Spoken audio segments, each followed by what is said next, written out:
بسم اللہ الرحمن الرحیم۔ السلام علیکم ویورز۔ رسول اکرم صلی اللہ علیہ وآلہ وسلم کے پاک نام کا معجزہ۔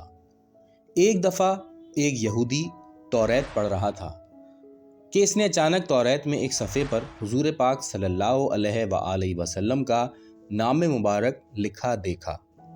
یہودی نے بغض اور کینے سے اس صفحے میں سے نام مبارک کو کھرچ ڈالا۔ دوسرے روز پھر توریت کھولی تو اسی صفحے پر نام محمد صلی اللہ علیہ وآلہ وسلم 4 جگہ لکھا دیکھا۔ یہودی کو بڑا غصہ آیا۔ اس نے پھر اسم مبارک کو مٹا ڈالا۔ تیسرے روز اس نے دیکھا کہ پھر اسی صفحے پر یہ نام اقدس 8 جگہوں پر تحریر ہے۔ اس نے پھر سے ناموں کو کھرچ دیا۔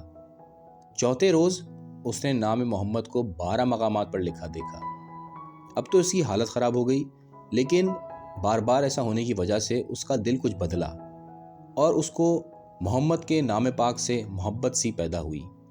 اس نے سوچا کہ اس نام والے محبوب سے ملا جائے۔ چنانچہ وہ ملک شام سے مدینے کی جانب روانہ ہو گیا۔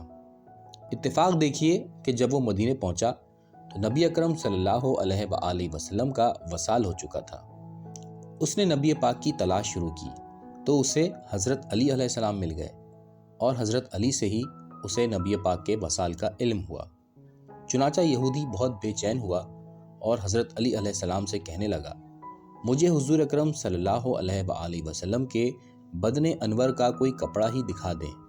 چنانچہ حضرت علی نے حضور پاک کا ایک زیر استعمال کپڑے مبارک اسے عطا کر دیا۔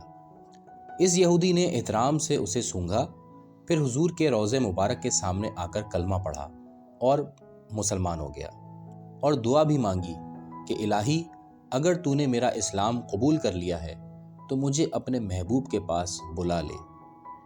اتنا کہا اور حضور کی قبر انور کے سامنے ہی گر کر انتقال کر گیا۔ حضرت علی علیہ السلام نے اسے غسل دیا اور جنت البقیع قبرستان میں دفن کر دیا۔ اللہ اکبر۔ یہ ہے معجزہ نبی پاک کے اسم مبارک کا کہ کافر اور یہودی بھی اس نام سے متاثر ہوئے بغیر نہیں رہ پاتے، اور اگر دل میں ذرا سی بھی انسانیت باقی ہو تو اسلام کی طرف راغب ہوتے ہیں اور محمد کی محبت میں گرفتار ہو جاتے ہیں۔